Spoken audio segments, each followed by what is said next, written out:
everything is up for grabs. How do you fix the problem? So what would you say to Dorgan if you were here this morning? You're all attorneys. You have a hard case. You've looked at the existing law. The fact pattern of the case does not fit precisely the existing law. So how are you going to decide? Tell me. Officer, how are you going to decide? As an applied mathematician, what logic would you use? Common sense. We call that common law. All right? What else other than common law? What would you use? What would you do? What questions would you ask yourself? You've looked at the existing law and there is not a match. Okay? And you know that in our legal system, what drives cases? Precedent. Stare decisis. So we're talking about looking at the law that exists, and it's just not good enough to help us answer these questions. Yes, Persephone? I started doing some research and I started looking for maybe similar cases, or if anybody has challenged before, maybe something that has some kind of line with what I'm going through, though it may not be the same. So you're looking for a fit, right? So, yes, please. If you don't have it, then you can start working on implementation of something new that would fit the scenario. It wouldn't be immediate. However, it still would be something that you would want to have eventually as a law. And you'd have to work through the legal system to get, another amendment adding to it or something to get that particular point in the law. So if you, on the one hand, you're looking for fit, and on the other hand, you're looking for justification. Okay? So this is a point, yes here, and yes here, and yes here. Yes, please. As a social worker masquerading as a lawyer here, I would look to see what the disadvantage, my client group disadvantage considers justice. Principles. Well, you would try to principles assess from the disadvantaged group. Yes, of course. So justice could be a principle, equality, equity. You're looking at policy. You're looking at consequences. Is that where you're going with it, or are you going to principles? Not quite. I mean, when you say justice, you make it sound like there's only one consideration, only one view of justice. No, I don't make that assumption. You make that assumption. Okay. Well, so I don't either. tell me more about what you're trying to say. For instance, a lot of the literature that we've been dealing with on the Roma has a Roma problem that's based on that idea. And I don't really see a Roma problem. I see a Gadget problem of how the Roma are going to deal with the outside community, what the Roma consider to be a just response to their situation. Or, if you're in America, what people that have been left out of the process of determining law consider justice. I get it. So you're wanting to look at how the marginalized or the historically disadvantaged understand justice and the calculus that they would use in a dispute to render a decision about whether or not that's been met through this legal decision. Okay? Right? It's right there. Yes, yes, yes. Since you said calculus, I was thinking like some type of categorical imperative. What do they do? And are there any left in the world? Because you're gonna argue against me, well, then that's a majority tyranny.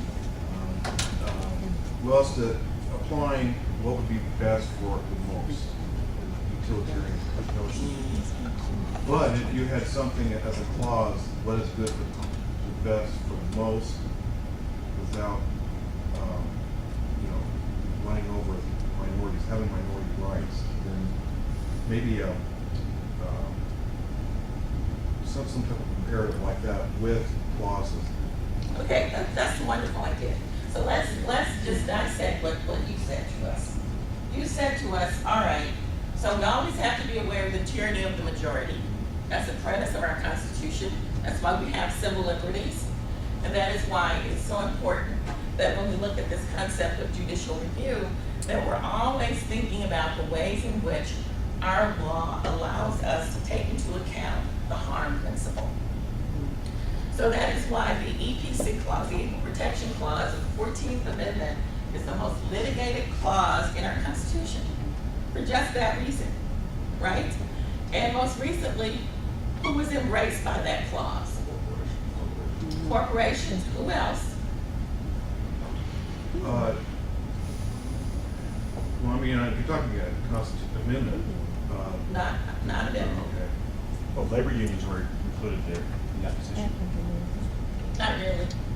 Who else recently? Women.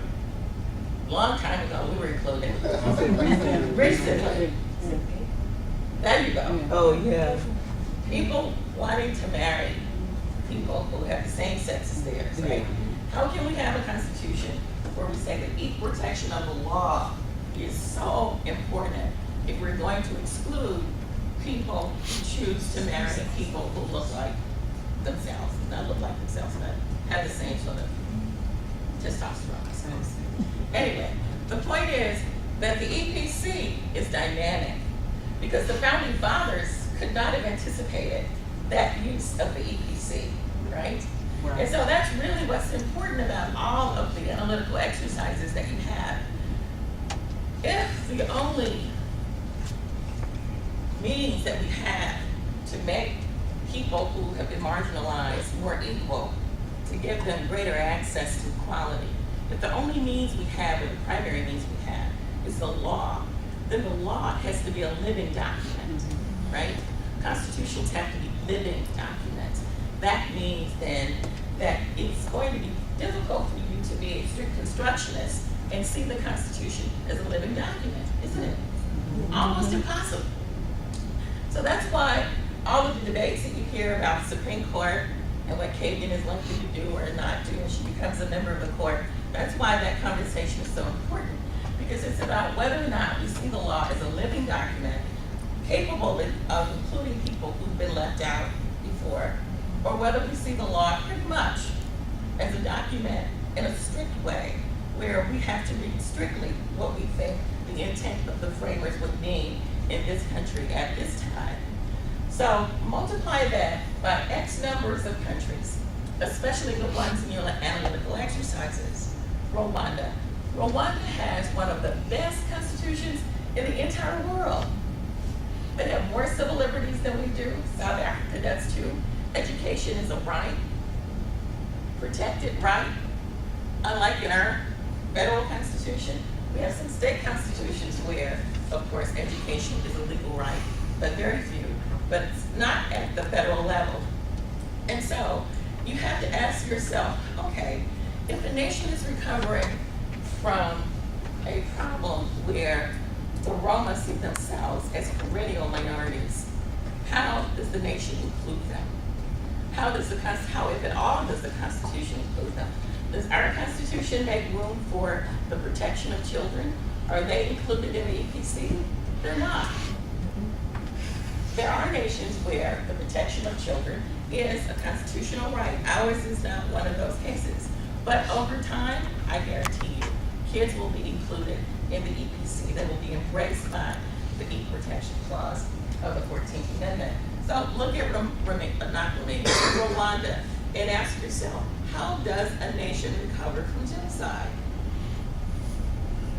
Justice is the answer that you've given. Well, what is that? So let's go back to Dworkin. Dworkin would say, okay, you want to include the Roma in a way that makes them equal. What do we do as a matter of law to do that? If the existing laws do not permit it, we create new laws. Some people would call that making what? Policy, right? That's where Dworkin stopped short, and that's where he's criticized. Dworkin says, okay guys, you have a hard case, look at existing law and find the fit between the existing law and the fact pattern of the case that you have in front of you. Move from the fit to what he calls the justification. And that's the analytical part that you have been working on. You will not come up with the same conclusions regarding these cases that you've been given, because the justification has to do with your ability to ask what might be the best alternative, what might be the second best alternative, what might be the third best alternative, and you as a citizen and as a teacher, you must be able to communicate and articulate the justifications, plural. Because if we fail to articulate justifications, plural, then we stop being teachers and we become what? Preachers, Yeah.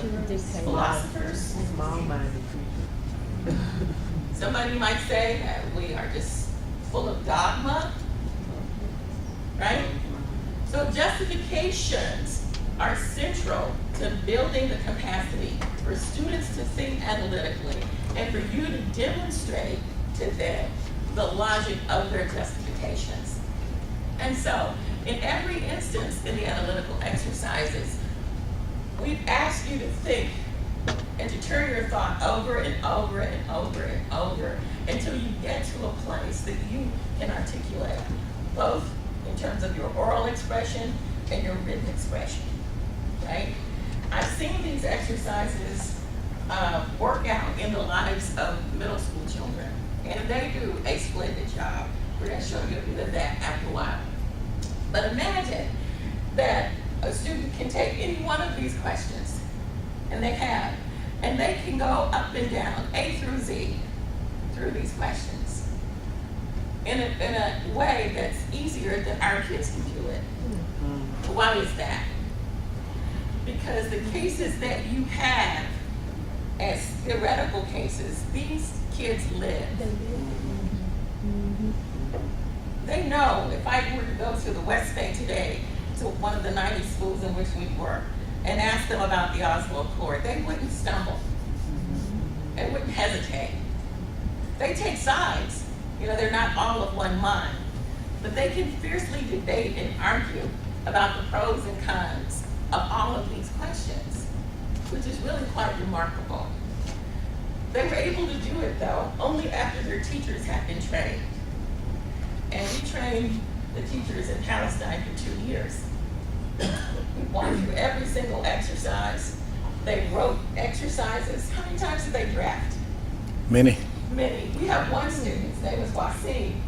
Wasim must have drafted 50 times, all of the questions. Imagine that. We had to upload all of the questions in Arabic, then translate them to English over and over and over and over, because Wasim kept thinking, oh no, this is a better answer. No, this is a better one. This is a better one, and this is a better one. So when you teach these analytical exercises, give your students an opportunity to draft. Because drafting allows them to keep asking the question, what is the fit?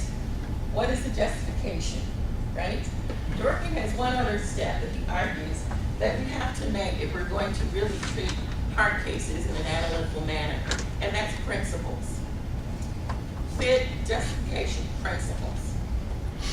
You know, what is the principle of law that this fit, that these justifications would promote, right? Somebody mentioned utility, somebody mentioned justice, but there are other principles. What does Mills say to us about principles? What's the harm principle? Do no harm, right? It's biblical almost. Do no harm, injury to no one, right?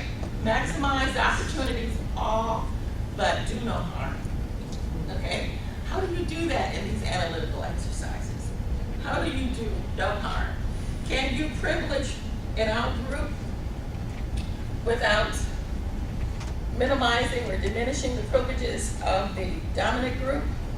I'm asking a theoretical question. Tea Party says you can. Tea Party says you can. That's very empirical. What does the